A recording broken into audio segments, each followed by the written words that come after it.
హిందూ బంధువులందరికీ జై శ్రీరామ్. ముందుగానే దీపావళి పండుగ శుభాకాంక్షలు మీ అందరికీ కూడా. ఈరోజు చాలా బాధాకరంగా, చాలా దౌర్భాగ్యమైనటువంటి పరిస్థితి.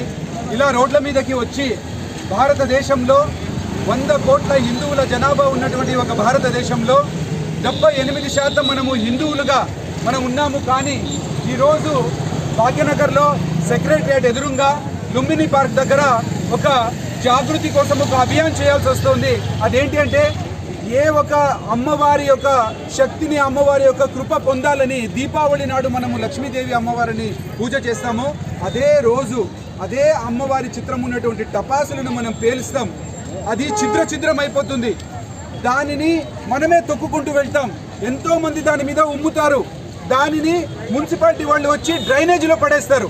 అంటే ఏ అమ్మవారి యొక్క ఆశీర్వాదం కావాలని మనం పూజ చేస్తున్నామో అదే అమ్మవారిని ఇంత ఘోరంగా అవమానం చేస్తే ఆ అమ్మవారి కృప ఉంటుందా? హిందువులారా ఒక్కసారి ఆలోచన చేయండి. ఈరోజు మనము ధర్మం నుండి దూరం వెళ్ళిపోయాము కాబట్టే హిందూ సమాజం ఈరోజు చాలా దుఃఖాశ్రితమైనటువంటి స్థితిలో ఉంది. హిందూ సమాజానికి సంరక్షణ లేదు.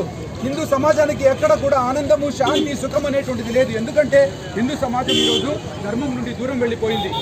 ధర్మం రక్షిత అని మనం చెప్తాం, కానీ మనమే మన ధర్మాన్ని కాపాడుకోలేకపోతున్నాం. మన ధర్మం అంటే మన దేవీ దేవతలు.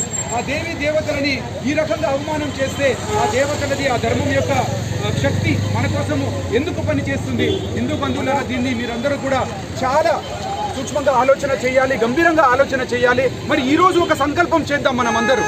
దీపావళి సందర్భంగా నేను లక్ష్మీదేవి లేదా ఇతర దేవీ దేవతల చిత్రాలు ఉన్నటువంటి టపాసులని కొనను, దాన్ని నేను పేల్చను. అలాగే నాతో పాటు 100 మందికి నేను ఈ ఒక సందేశాన్ని ఇస్తాను, మన హిందూ సమాజంలో జాగృతి తీసుకొస్తాను అని చెప్పేసి సంకల్పం ఈరోజు చేయాలి.